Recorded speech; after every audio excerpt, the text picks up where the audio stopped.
آيات مغنسبة. أعوذ بالله من الشيطان الرجيم.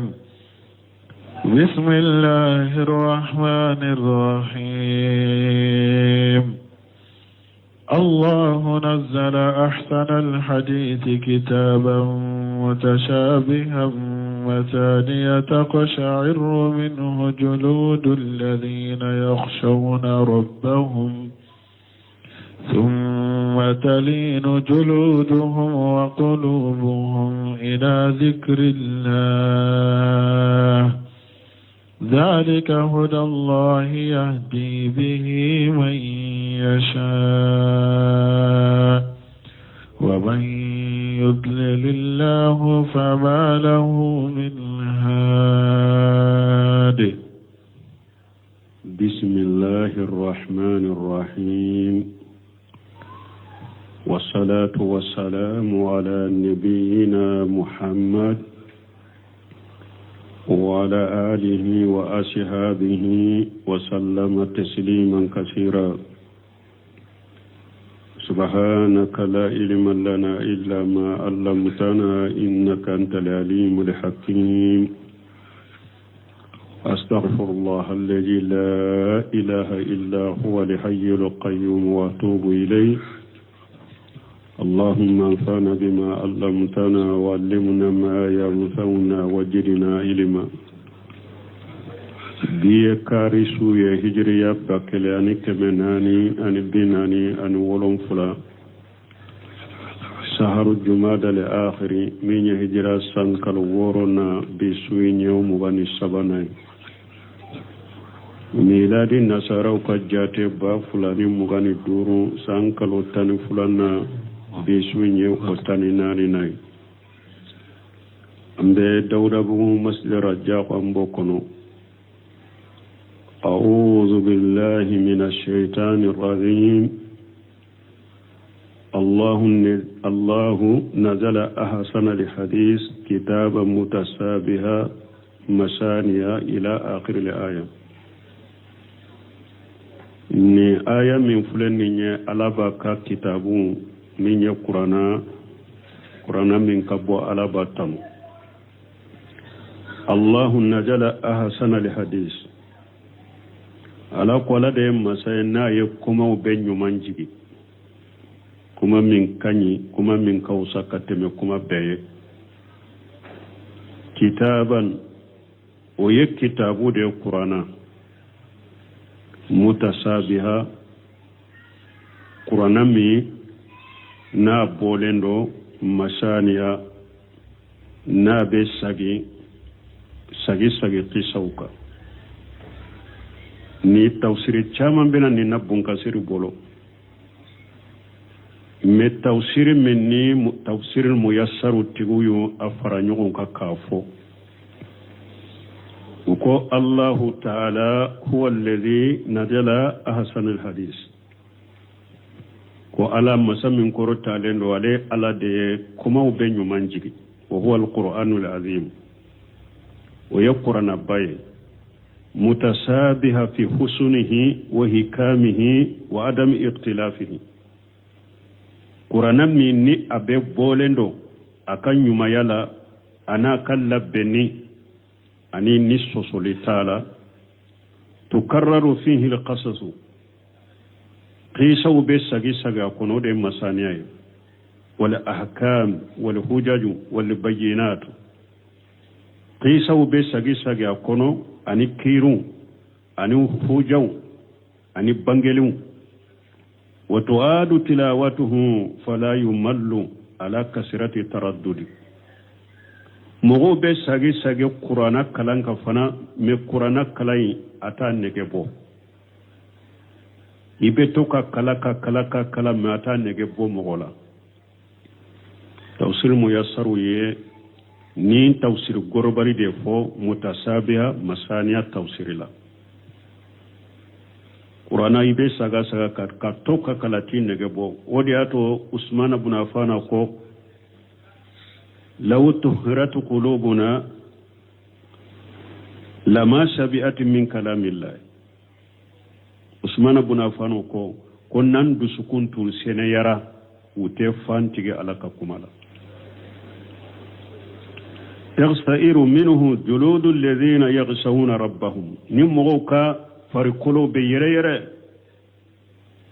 munum be sira alanye qur'ana kala wakati ni be qur'ana kala ube ni be qur'ana kalu ko farikolo be yere ni be sira utige alanye summa talinu juluduhum wa qulubuhum ila dhikrillah o ko fi farikolo be magaya udusukum be magaya kata alaka kosmay minadima ka barakenay jalika hudallahi yahdi bihi man yasha ni ala yen nin cogo yani nin man kutun no ya mo minye qur'ana kalam wakati aka ninde alaka kanda nabe mo kanda na minya lajiya o man yudlil lillahu fama lahu min hadi min ala mo min fili kanda bagata sorola min bo kanda nando nabun kasiri ka tafsir la ko haja madhu min allahi ajja wa jalla li kitabil qur'anil azim konni nyettanuniye ka bo alafe masamin ka ba kortaleno naba ka kitabu tanu min qur'ana bayne al munazzali ala rasulihi al karim ay kitabu min jigi akachi dem bayinka qala allah ta'ala ala qala min kortaleno allah nazala ahsana al hadith kitaba mutasabiha masaniya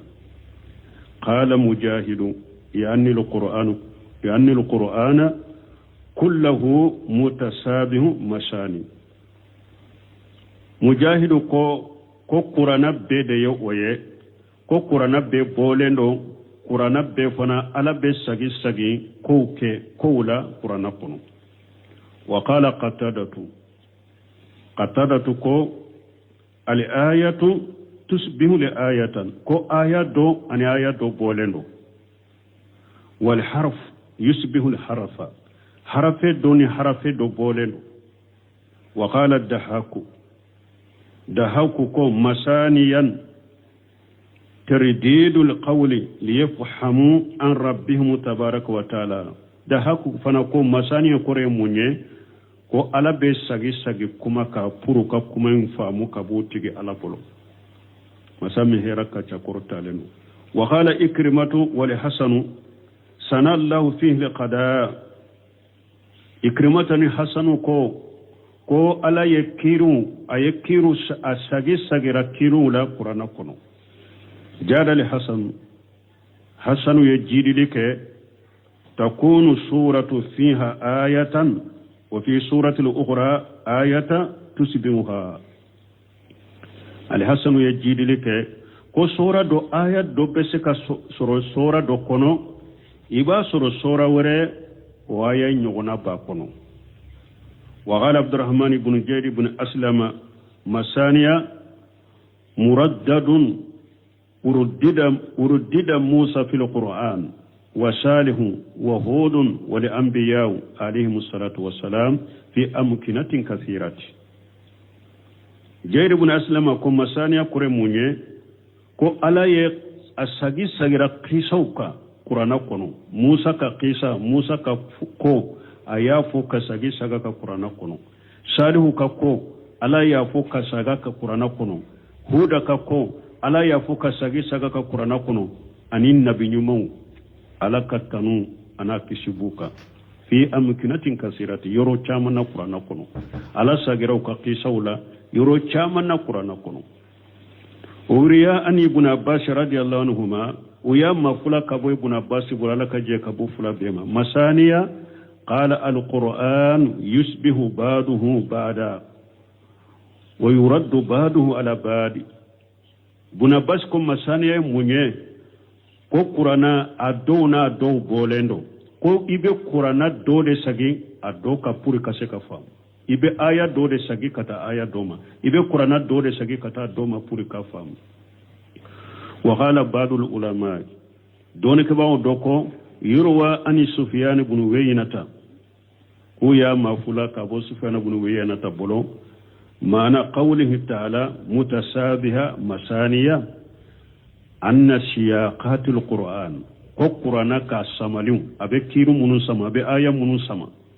taratan takunu fi mana wahidi wakatu dola abe aya do sama be kiru do be sama ubebe mana kelendela fahajani min almutasabihin konninde kore ko mutasabiha abe aya do fo abe ewa kisa do fo wakatu dola iba soro ubede mana kelenye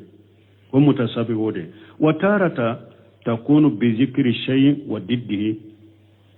wakatu dola qur'ana be fendo fo anu o kontere o tanaye minya abofo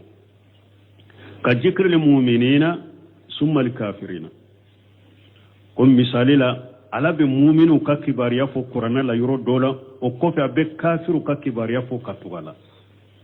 wa ka sifati li jannati summa sifati nar ube abe arjanna mankutu fo o kofe abe tasma mankutu fo o masbaha haja anin nunu na nyugonaw fa haja min al masani akoninde sufyana ibn wayna koninde masaniye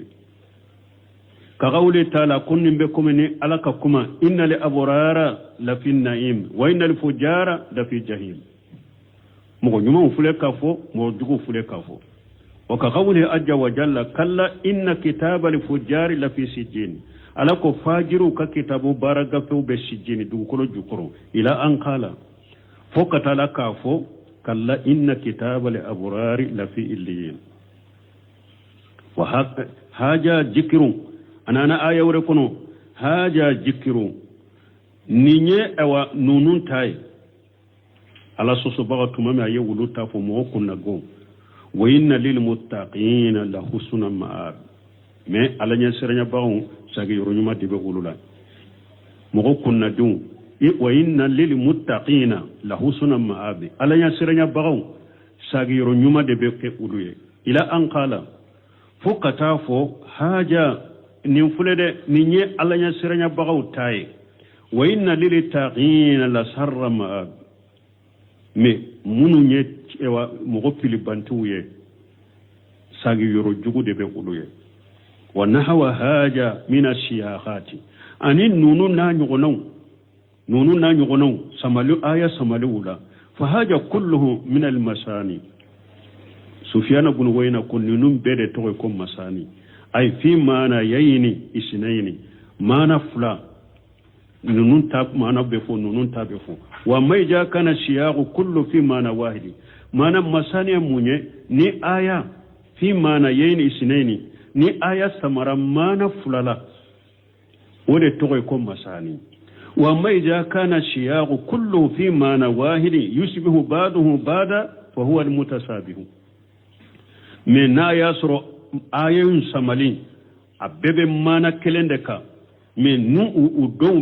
udonbe do bonko nyogonya nu bolendo mana ubolendo me ube mana kelende ode to ko mutasabihu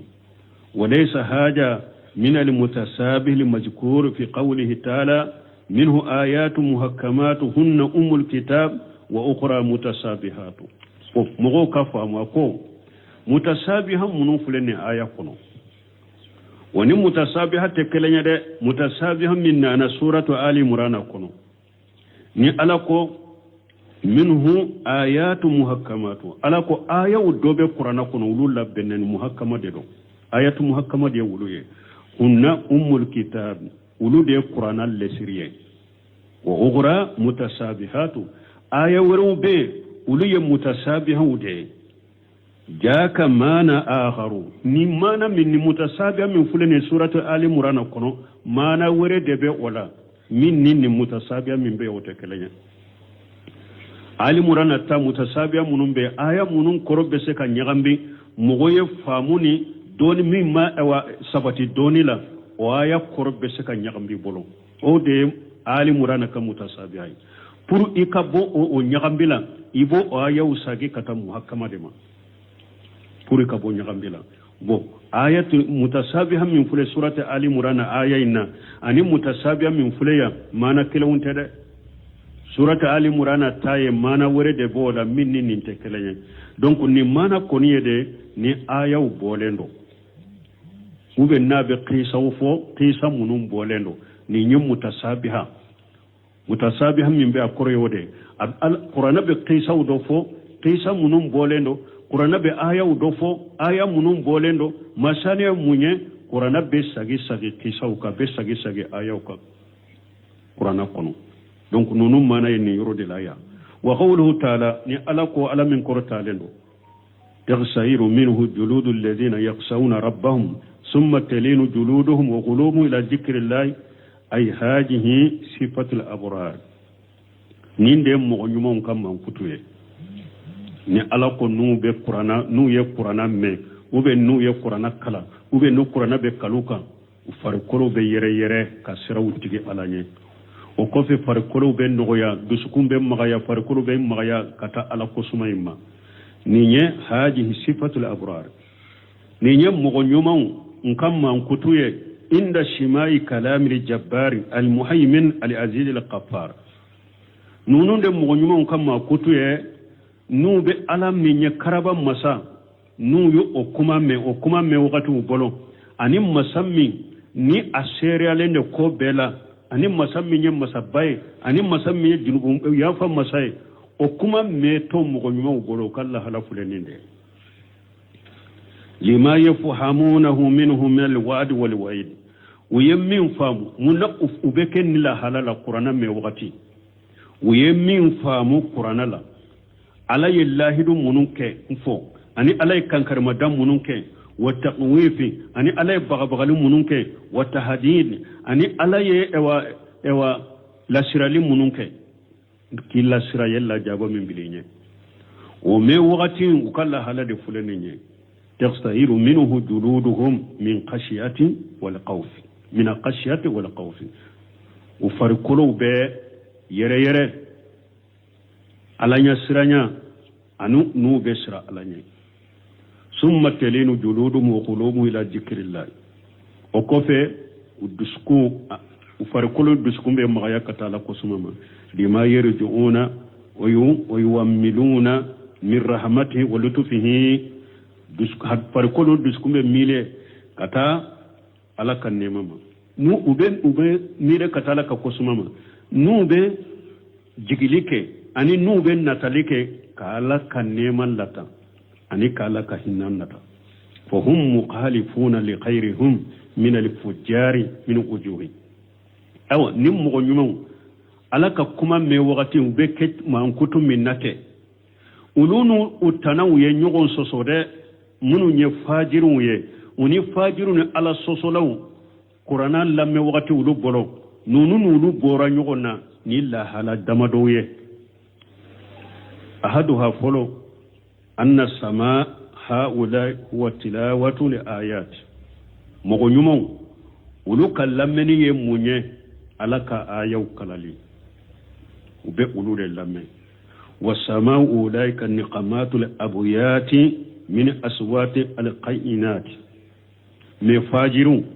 ulu kallameni munye kan ani baitu kam munu ni baitu munu minye donkili danala muso kaw ulube ulude lamme donc ni dara muso ka kaw anu ka baitu nu ka ulube ulude lamme fajiru bonni nye fajiru kallameli ani mogo nyuma kallameli u bora nyugo koroni ninye mogo nyuma kallameli e qur'ana ayawde nube kaluka fajiru kallameli e donkili ude donkili danna ka donkili lameli asani fulanna أنه إذا تليت عليهم آيات الرحمن قروا سجدا وبكيا مغنيما فلني ألك آية كلا أولوكا ألك الرحمن كآية نيا كلا أولوكا وببي كسجود دك على ككش بأدب وقشية ورجاء ومحبة وفهم وعلم وببي كسجود على nu be kasi ni ladabuye ani ala nya siranya ani nu jigibe alaka nemala ani alakanu ani famu ani doni be sudiri bin nimbe bu bolo kama qala tabaraka wa taala komin ala yere ya fo ala min heraka chakor talendo innamal mu'minuna alakum mu'minu ye mu'mini dafalawunye ni mu'mini dafalende de innamal mu'minuna alakum mu'minu dafalawu الذين إذا ذكر الله وجلت قلوبهم ولودو نو على قسمة وي على كفو درو ودسكم بسرالاني وإذا تليت عليهم آياته جهادتهم إيمانا أو نيو تيجي على كآية وكالوكا فنا وبدو فروكا لمن يكالي إنهم من كتفلنا وعلى ربهم يتوكلون أو أبوكا كوبدا وتيجي على كا مؤمن دفلون كم من كتو دفلن ينيالا بافو سورة الأنفال دامنا لا نوye أو إذا ذكر الله نوye حكلي جينا على لا ويه على قسمة درو ودسكم بسرالاني كلاني فلان نيه على كآية كالوكا درو بدو فروكا لمن يدك فلان سبنا أبوكا كودا على كا الذين يقيمون الصلاة ولود فنا نانينا وبسلي ناتي أتشغلا ومما رزقناهم ينفقون دورنا ألا يغرجع نفر منا وبادو نفقات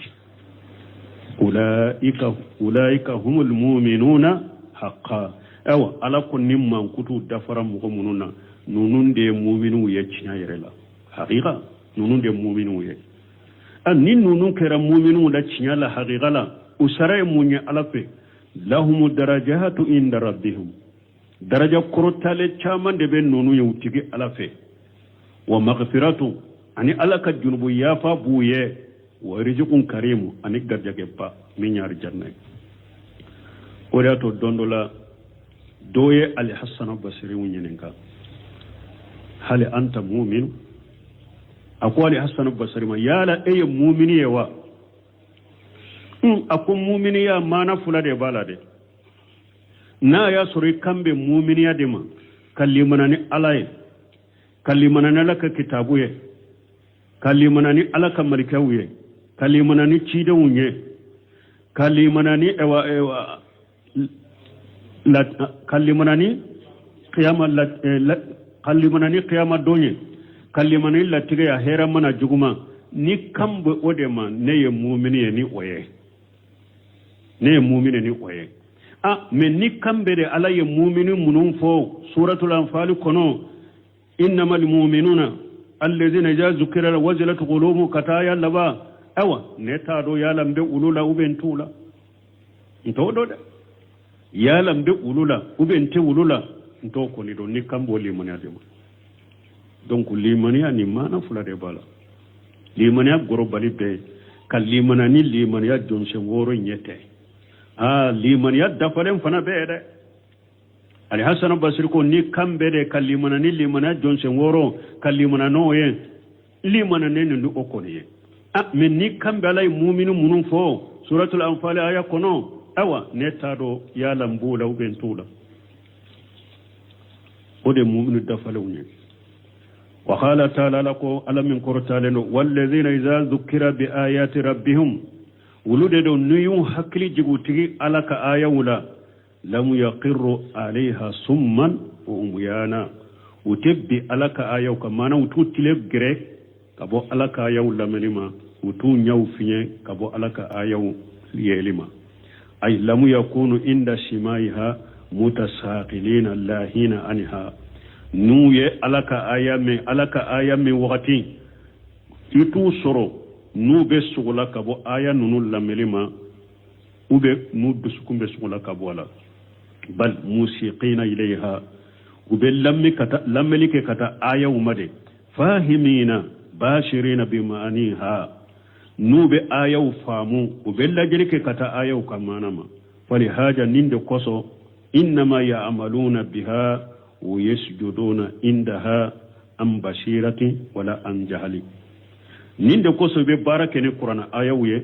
ube sujuri ayaw ka sujuri yorowula kafara donika ude sujuri jahiliyaka o mutaba'ati li khairihim aw ubu utigi bato o fanala ni mo mi nye sujuri ke wiyane eye ubake killa mi sujuri ke dorobe sujuri ke inofe asalisu sabana ka fola ka jonyuma qur'ana lamme wati uni fajiru te kelenye annahum yaljamuna li adaba inda simaiha alaka jonyumon alaka qur'anan alaka ayaw lameli waqtu meni waqte ube adabude ubu yere ladabude Allah da buni aya ulameni ka jogo nyuman ta aya ulameni wakati kama anna sahabatu radiyallahu anhum komi sahaba ala kaje kabuma inda shimaihum kalam Allah ta'ala min tilawati rasulullah sallallahu alaihi wasallam taqsairu juluduhum thumma talinu ma qulubihim ila dhikrillah ala kaje nyumon kala halabe komi sahiba wude ala kaje kabo sahiba uma wakati min nu ya ala ka kuma me ni cide be ala ka kuma kala uka u farkono be yere de o ko fe farkono be nogoya ka fara dusukunka kata ala kusmaima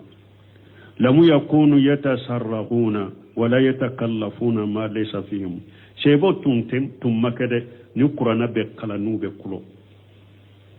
komi sufu sira chaman be chogo mi sisa nubu ka e baitu nu ka donkilu nu ka feuna be bommin kalma be kulo nu yerete ka ke komi ni jinna donna mola sebo tunto chogola qur'ana lamme wakati de utunte kulonu yere wala yatakallafuna ma laysa fihim utu yere ja kwa ke fenye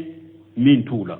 yere kasini yere bugoni ewa yere majigini ki yere kalanya serenya bagay chogo dola kasoro to chogola sebo tunto chogola yo qur'ana be kala uka bal indahum min as-sabati sebo ni qur'ana be kala uka sabati de bu bolo والسكون نما فانتيا والأدب أني جوغو والقشية أني ألانيا سرانيا ما لا يلحقهم أحد في ذلك مغسيتة سكاكو سيبا ولا أدب من نجوغو نماني ألان سرانيا من تنبي سيبا القرآن لما وقتي مغسيتة سكوسرو مغسيتة كاكو سيبا ولا نجوغو نيني أدب ولا ولهذا نند قصو فاجوا بالمدح من رب الأعلى في الدنيا والآخرة ودي قصو يني يرسرو ni alaka tanuli masamin kortanin ayutanu jiya aye sebo tanu lagara wa qawlu ni alako jalika hudallah ni alaka kandade yahdi bihi man yasau ay hadhihi sifatu man hadahu Allah nim man kutum min fulen ni qur'ana kala wakati ni alay nim man kutu ke mugo minye nin tigila mugo de mugoye ni alaya kanda wa man kana ala khilafi dhalika ni mugo min kera ebe ni chogoya tanadela wa huwa mimman adallahu Allah uluye mugo de mugo munu ala yufili komi sufi sira chama be chogomi sisa anya fo chogomi nu kat la halate kalinya do taye donde do kan taye kupa katu do ka taye ewa yere bugo do taye ube kulo do taye ubu yere kiri sebo tunte nunu nye mugo ka ke chogode Qur'ana lamel wakati ani ala kosuma wakati mugo munu ni ala mukalla sebo tunte nin chogola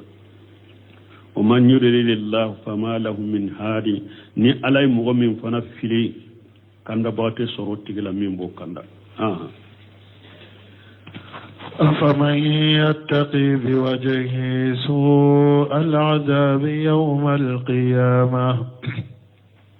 وقيل للظالمين ذوقوا ما كنتم تكسبون كذب الذين من قبلهم فأتاهم العذاب من حيث لا يشعرون فأذاقهم الله الخزي في الحياة الدنيا ولعذاب الآخرة أكبر لو كانوا يعلمون أفمن يتقي بوجهه سوء العذاب يوم القيامة ألاكو يالا مغمي يوم القيامة دو لا جاب جغو جهنبا لبو كم بنيغنيا ناني داودي توصل ميسر تيغو كونين بك تشغودي جهنبا دي قيامة نو بك إلى جهنبا كنو إبولو سيرلند دو إيشون سيرلند دو ni filila jahannaba kono ibolo foninente ni be janga kata kumbe nuye iseun sirilendo ibe janga kata kumbe ni nye dawle isirilende bir fili jahannaba kono janga kata yeba kumbe ni nye dade parce que basuru bolo ni seun be sirilendo yala mugo min be ni la halala qiyamah do yala ewa do ingena bena fota usira yala uni mugo ye kelenyewa mugomi qiyama do hakili sigi lembena alama be do arjanna kono nunu ye kelen nunu te kelen wa qila wadi atwa ko ubafo lil zalimina وبافو تونيالي كلاي قيامة دو زوغو ما كنتم تكسبون أي جنگا كتنين أتم ببارا جوغو منون كجيان كنا يو جنگا كتنين يبي كجب الذين من قبلهم أو مغون ويك نين قرانا غالون تغيا كتشيدي غالون تغيا محمد إكا مغون ويه فاتاهم العذاب من حيث لا يشعرون لا جابنا نوما ويرما صبي كل لا جاب بنوما كبوني يرمين لا جابنا نوما كسرتا كلام وسمين تعالى لا نيني مونيه فانا كمغو منون باكي كي غالون تغيا ادي كبوني تشيدم بي فانا وفانا كسيرا كجانتو يورلا وكتوبه ده سن لا جاب كانوا فانا سركما يفرمو سرچومي فاجاغهم الله لقجيا في الحياه الدنيا الا يولاننه maloyama jianyana maya yunkono ala yulanere maloyama jianyana maya yunkono wala azabul akhirati akbar la gharala be janga katami suma ye wode kabokati me jiatai law kanu yalamun nu tunyen ndo uteci de ngalontige ute qur'ana galontige yaqulu ta'ala bunkasir ko ala min qur'ta lenu afaman yattaqi bi wajhi su'al azab yawm al-qiyamah yalam mughmi qiyamah do na be jahannaba tasuma la jaba jugu na ba kumbe na nye daunde bolo sirile shehu sirile wa yuqra'u ubad dusukun ciya fana kad dusuka sifana fa yuqalu lahu ba fuama wa li amsalihi ani alena nyugona min ajalimina ka botto nyali kelawla ka tonilla halana jahannaba kuna be ka wa janga kata jugu kumbe nyugona nye dawuye ube sage kadusukun fana kashi kanin kuma foy alena nyogona tonya le kiraw be jugu ma kuntum taksibun atum be bara jugu munun ke jian kuna ayu kala jabannene jannaba kono yabbi o kuma la nyini ni mo min be ni la halalawo kamani yati amina yawmal qiyamah yala nimbe komi mo ni mo kelenye mo mi hakili sigilembe na qiyama do i jorolento la jabaye i jorolento la jaba koro ya hakili sigilendo yala ninye kelenye kama qala ajja wa jalla kumina ala kuma samin kabakuru talenu afamani yamusi munkibala wazihi ala ko yala yawmal qiyama do mo min birlemba nyeda ka ubasa ma nyeda udeka betama nyeda udeka katafili jannaba kuno qiyama ahada yala wotigide kandale no ba amman yamushi shawi ala sirati mustaqim ube mugomi jolen tilelembe ta masiratilen ka wode kany jahili filibanti ba ka jahilana ka kafirana ka mushrikana ka bidiya kono yala oni mugomi jolen do siratilelen kala ka siratilelen ka oye kelenya ulute kelenya wa hala jallan wa ala ko masammin ka bakurta leno يوم يشحبون في النار على وجوههم جوغم مسسغرا alako yomal kama do kafiru mushriku be sama unye da uka jahannaba kono ubafuma jahannaba janga kata jahannaba tasuma janini aya nene wa qala tabaraka wa taala alako masami akabba korta lendo ayawre kono afaman yulqa fi an-nari khairu am man yati amina yawm al-qiyamah yala mugomin be bila tasuma kono yala ode kanyi ba ube mugomi qiyama do ale bena alama hakili sigile ndo ko atella jama yala nunu fulala juman kanyi mi hakili sigile be ode kanyi wa aktafa fi hadhihi al-ayati bi ahadi al-qismayn an al-akhar ka qawli shari ala ni aya kono ko fula me aya wasado ko fula dola kelen folila ka doyin toye nu dola kelen fora droban wasa ka doyin ranna komi baitul kala ya fo chogomi fama adri idha yamamutu aradan uridu al-khayra ayyuhuma yalini baitul kala ko akontado ninye dugu kolo do kere akataye nimbe hera nyini ayyuhuma yalini yala mim ewam bisilem bimma nimmin kasru ufulala ntado doyin fora amma fo yani alkhaira aw sharra nin tara nin dugu na nimbe hera nyini yala hera de kasuruna ube tora de kasuruna ntado me aya wasaro ni hera infolila ka doyin toye ويجمع جمع وقوله نعلق كجب الذين من قبلهم فأتاهم العذاب من حيث لا يشعرون يعني القرآن يعني القرون المادية نعلقكم مغون ويقلون تقليك مغون منون تمنيك مغون ويقلون تقليك لا جابان نانوما كبو يرو لا نانوما يرو لا وصبلين تيرو منا يعني القرون المادية جمع كل تمنون المكجبة للرسول jama kulu temene munu alakalla nyini be jama kulu temene munda munu nyeci de ungalon tigaya ahlakahumullahu bi junubihim ala yuhalakinu ka junubuye wama kana lahum min allahi min waqi tumam alaka halakina anuma tangali kilama soru bolo mumbu tanga kabo alakalla jabama to la nyine munye ninni nye folo mo soro nu ye ci de ungalon tigaya e ka mo fona fule ke galon tigaya ede kafana kabbo kateme ciiden beka ufana ku jantu yere lo ku yere kolosi ni nye ci e wa jama kulu folo soro ciiden ngalen tuga bago soro akanu fana soro de fa zaghahum Allah liqiyya fil hayati dunya ala yulanene maloyama jianya na mayen kono ay bima anzala bihum min al-azab wan nakal ala yalla jaba min jiguka ni nyangili min ni ala ya jiguka ala yulanene maloyala jianya na mayen kono وتسفي المؤمنين منهم على لا جاب من جوكا كان ينجلي من جوكا لا جاب من ينجلي من نابد او مؤمنو قد سكون سما ويمؤمن من تورنا ابو قد سكون سما لا ني فليحذر المقاتبون من ذلك او قران باك كما مؤمنون في او فنا كو يره كولوشي ده مي ني فولو مغو سوروتي تشيدي نغالونتي با فولو سورو اكانو فنا سورو ده فإنهم بسيطوا أنوفله قد كجبوا أسرف رسولي وخاتم الأنبياء صلى الله عليه وسلم بسكي مكا كافر قرآن باكي كما منفق ولو يتشيدهم بكورتالي نين كورتالي نو كتم يتشيدهم بك ولو يؤدي قالون تغيا نبيو بيت دافا بغن يتمبا ولو يؤدي قالون تغيا على كتنونا كسباكا والذي أده الله جل جلاله لهم في الآخرة من العذاب الشديد أو والذي أده الله أو كم من فنان على يابلا منو يتشيدون قالون تغيا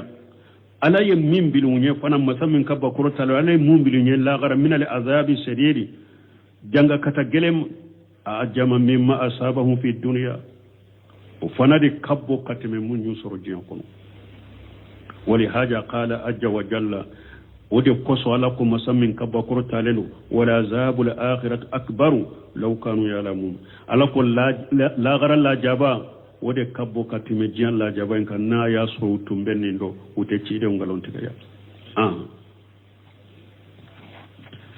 ولقد ضربنا للناس في هذا القرآن من كل مثل لعلهم يتذكرون قرآنا عربيا غير ذي عوج لعلهم يتقون ضرب الله مثلا رجلا فيه شركاء متشاكسون ورجلا سلما لرجل هل يستويان مثلا الحمد لله بل أكثرهم لا يعلمون إنك ميت وإنهم ميتون ثم إنكم يوم القيامة عند ربكم تختصمون ولقد ضربنا للناس في هذا القرآن من كل مثل لعلهم يتذكرون ألاكو كو علي مثاليا سوغو بني تعلم سوغو بغوشي هذا ما دونيه نين قرآن كونو pour uka miru katas مثاليا chama مثاليا be sugu be talen sugu be ale ala wallahi ya goshi hada ma dونيه نين قرآن كونو pour uka miru katas be ko jugumune musirika min no ka dabila qur'ana arabiyya ni qur'ana fulere arabu kande do khayra ji waji jenge site qur'ana la akanya mari kaw jenge tula akakiru jenge tula ayibali minna jenge tala la allahum yattaqun o kore munye pour hadama de ka qur'ana kalo ka sira la ka barakene ka sira la daraba allahu masala rajula tuma mala ko ale talen sugu be go si qur'ana ko nan misali ya sugu be pour mo ko kamire ka tasi ayew dofo daraba allahu masala rajula ala ye chedo talen fo ka chedo talen go si hadama dawna fihi suraka mutasakisun ninche mo do de jelem bala munun jelem be cheyna u bennente fana be nyugon sama sama cheyin ka kola mo kele me mo de jelem be alela mo fula jembala u fula be de tado bo u kera mo ye fana u bennente ko kele na u be nyugon sama sama cheyin ka kola do na fo chey man ninke to kele ndo na fo chey ma otanake nin tigla mo be lafiya ba tigi kelen tala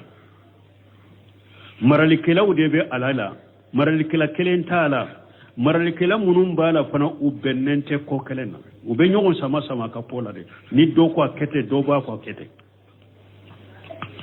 ala ye nyinche talen gosi warajula ani che wore salama li rajuli alaye mo kelende tay matigi kelende be alela ninjo indoyi matigi chamande be alela tigi chamande be alela atigi nunu fana bennente do ba fo akete do ba fo aya ketende alla fi alente atado be yere abe min take bon ni fana ye mo kelende tado na ko karasan nin ke dura ba ko ya banne na ko karasan nin to dura ba to ba o ya banne hal yastawiyani masala ala ko misali la yala nin che fula ye kelenyewa ha nunun te kelenya misali ya de fule mushrikini tawhid tigite kelenya bara mushriki la fi alente koy mushriki bato fenkelenta bolona ba bato ala fi alente kaburu dogo yamfe sanyele mala kalo dobe ubeta dafalen ko yorola ubeta kantegele ko yorola yoro wore kaburu dobe yamfe o fanana damana sanyele man no sera ubeta kantegele no kadda falen ko fanala nu ayemma bani segu dokki bariya be nyafu ana boli katobe ni doko ne dafalen ke no ye ube ne tara o kaddo kenye ne ka ko nyana bora ana boli kato fanafe sini ni mo doye ma bani segu ni wori judo ko ba fo minu ma wori ji se taguti nunu no taguti wore foraye ana boli kataw yorola la fa be ni nyewa ani mo mi ebe ala kelempe wude bato ni nye hera soro ala ni tora yi soro ala ibi dama kasala kelempe wude ibi nye sik ala kelempe wude la ani bato fen chaman be nim bolo abe nim bato abe makonyi ni nim fa ba nyi ni nim fe abe ni wala aw ye kelenya kwambe ko la ilaha illallah kwambe kelenya tawhid mo woni musriki ye kelenya hal yasawiyani masala ala ko yala misali anunu ye kelewunte bonni kelewunte musriki ni yere yaado tawhid tigi ani musriki awte kelenye ala bolo huja jorika wodi atara ko alhamdulillah tanube alaye ni alaye huja jo musrikuka mo ni musrikiya bora jian kuno ya kashe alama huja shiti bolo la karade ala yahuja be joyka ya aya yere tanu oka bal aksaruhum la yalamun ala ko bila mo chaman be ute fendo de ode ya to be musriki yake fendo mbaliya ode ya to be musriki yake innaka mayitu ala ko chide ma ebesa wa innahum mayituna kafiru fana besa summa innakum yawmal qiyamati inda rabbikum taqdasimun o ko fe la garawtige ala fe abe keleke ala be kiriti gar nyogonche ni aya tawsirin na fa chaman bala te se kebbi wakati yansoro ambe ala delala kasiniranna subhanakallahumma rabbuna bihamdika ashhadu an la ilaha illa anta astaghfiruka wa atubu ilayk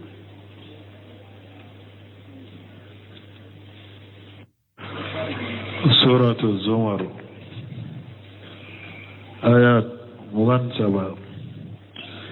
أعوذ بالله من الشيطان الرجيم بسم الله الرحمن الرحيم الله نزل أحسن الحديث كتابا متشابها مثانية تقشعر منه جلود الذين يخشون ربهم ثم تلين جلودهم وقلوبهم إلى ذكر الله ذلك هدى الله يهدي به من يشاء ومن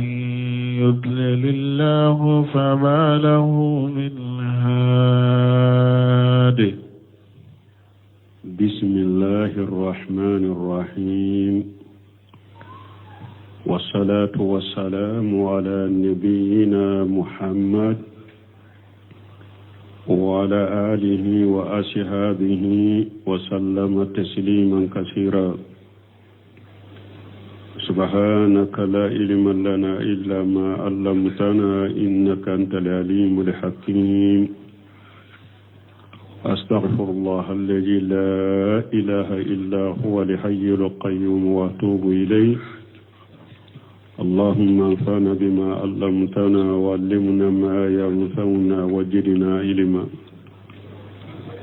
biye kari suye hijriya bakele ani kemenani ani binani ani wolonfula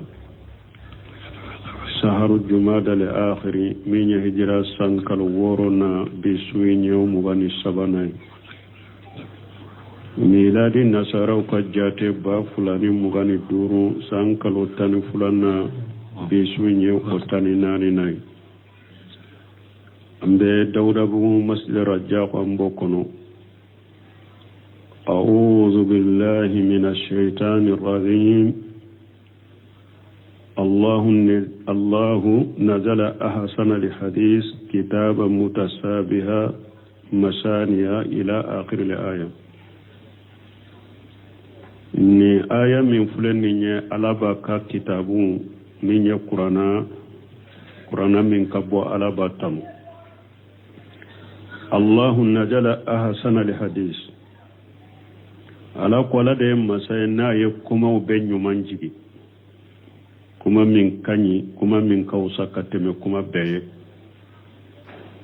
kitaban o ye kitabu da qur'ana mutasabiha